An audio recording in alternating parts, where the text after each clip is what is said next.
guys, and welcome back to the Single Mom Space. Single Mom Space is not about your kids, it's about you, the single parent. Today's video is going to be about living on less than you make. It's gonna go from saving money to taking care of your credit, all that fun stuff in one video. So if you're here to see that, to hear about that, you've come to the right place. Let's jump into this. Stop relying on your credit card. When I say relying, I know how that feels, okay? So if you have a credit card and you are going and buying groceries with that credit card, and when you get paid, you do not pay off that credit card, or you pay that credit card off, you have no money left, and you're using credit again, you know what's gonna happen? You are going to mess up. Because grocery stores are created. They have teams of people, all right?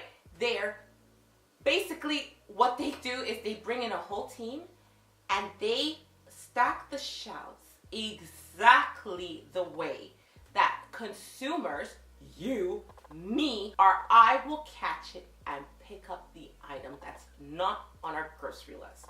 So that is huge, especially when you're using a credit card, because if you're using just cash, once the cash runs out, you can't buy anymore. But when it comes to credit, you can always buy more as long as your credit limit goes there. So do not rely on credit card. That is relying on credit, okay? And not just credit card, it's also a credit line. So let's say you're renovating your home, okay? You're renovating your home, you budgeted in cash that you can afford a $2,000 renovation, but the renovation ends up being $4,000. Dude, you just went into debt because of this renovation or a large purchase or whatever the case may be. So yes, it's better to live on cash. I'm not telling you to get rid of your credit card. If you want to, do it. What I'm just saying is just be careful. Stop trying to keep up with your neighbors, your best friend, your mother, your cousin, your coworker. Stop it, okay?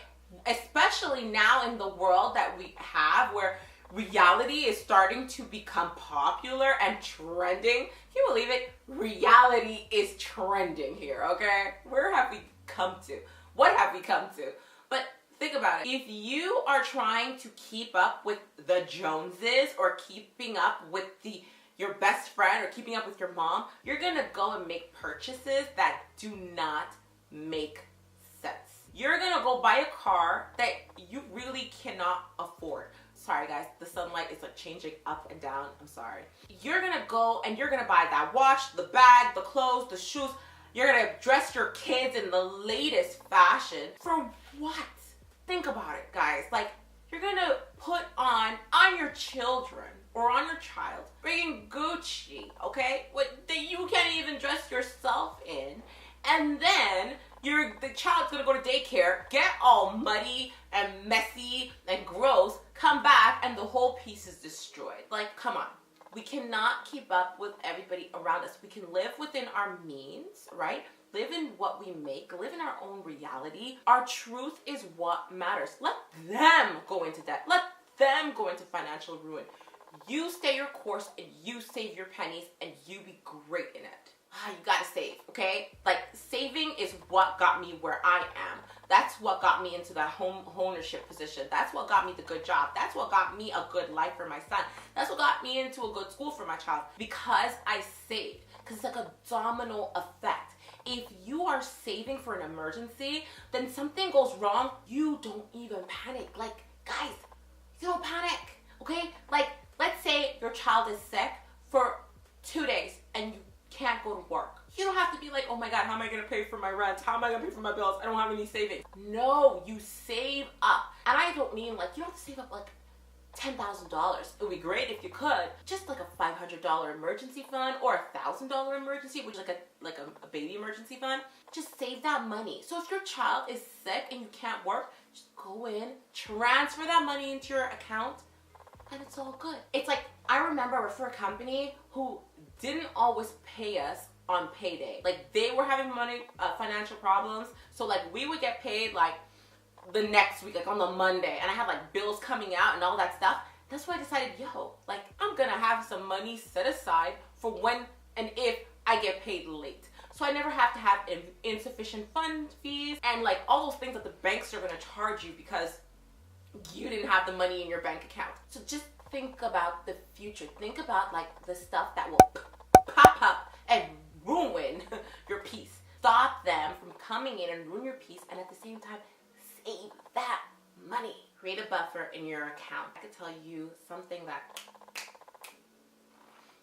saved me was a buffer in my bank account, okay? I had a buffer of, initially started at $50, right? And went up to $100, and eventually it ended up being $250.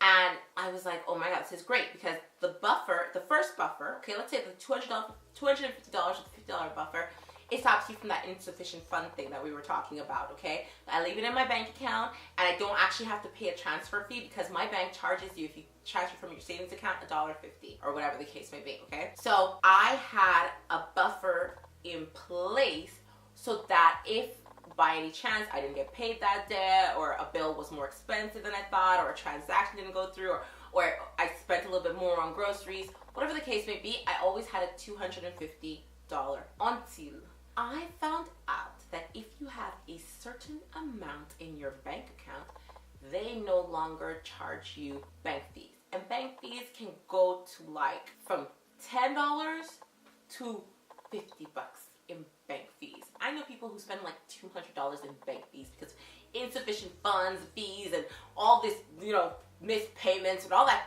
stuff, okay, that the bank will charge you for.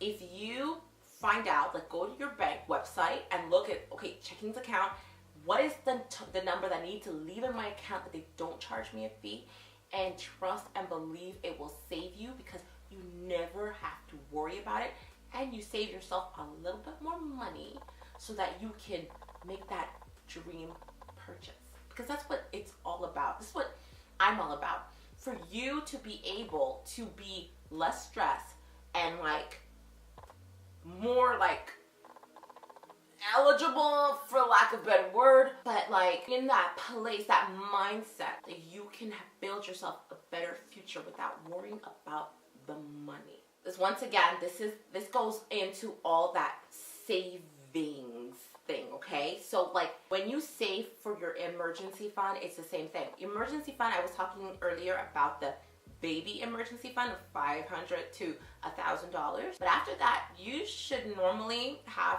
3 to 6 months of expenses as your real emergency fund. That means like if you lose your job, happened to me. If your son gets sick, really sick, didn't happen to me, but I got pneumonia, and that took me off work for a good like month, a little bit over a month that I could not work because I was like so sick. Okay, and then like my son got sick right after that, and because of my emergency fund, it was like I could lie down and I did not have to think. I didn't have to worry. I was okay, okay? And if you've ever had pneumonia, you know it's like, I don't wish it on my worst enemy, okay?